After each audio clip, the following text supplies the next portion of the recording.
Alright, so pretty good body position. You're not turning too much when you turn to breathe. Your bottom eye is still mostly in the water. That's great. Extension could be a little better. You want to reach out as far as you can, so keep working on flexibility. The kick looks pretty relaxed and it looks effective, so I think that's good. You can see some of that internal wobble with that left arm when you're turning to breathe, where it goes inward. Looks like you're pretty much reaching right in front of your shoulders, although we'll get a view of that here. Yeah, so you're good on the point where you're reaching to, maybe just slightly in on the right, but it's real minor. Excuse me. Alright, so what you can see with the extension is there's quite a bit of space in between your head and your shoulder when you're at the apex of your reach.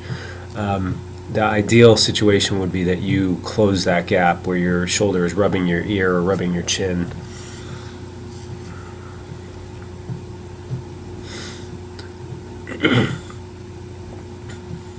So both arms are more or less a straight arm pull. Your left was kind of pulling a little under as you turn to breathe, not terribly so, but enough to take note of. See how your hand turns inward just for a bit? You want that hand to stay flat to the back wall of the pool throughout the entirety of the stroke. Your kick, looking at it underwater here, it might be slightly straight-legged, so maybe a little more flexion from the knee. That could help. It's like you're kicking the soccer ball off the top of your foot. The path of your stroke is good, with the exception of a slight pulling, just a slight pulling under with that left. I don't know how much time I would spend working on that, but it's there's a little bit of it going on. So slow motion. Pretty good reach. The point you're reaching to is good. Just there's some space in between your shoulder and your ear, so work on lat flexibility essentially.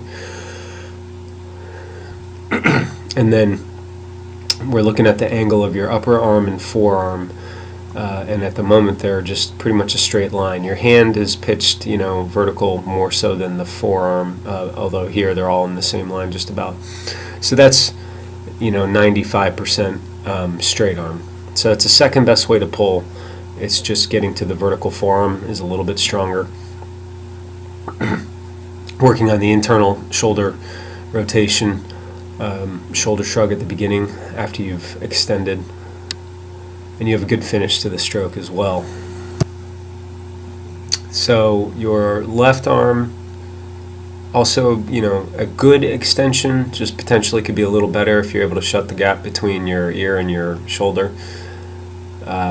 Your turn to breathe here, so you get to see what your normal stroke is going to look like. So your hand is turning inward towards your torso a little in that previous frame, and then you start to pull. Also mostly a straight arm. You might have a bit of a difference in the hand position, where the hand is vertical, the forearm is still not quite vertical. And then you have a good follow through to the stroke. So work on the drills, one arm, fist with paddle, dog paddle, and keep working on it. Hope that helps.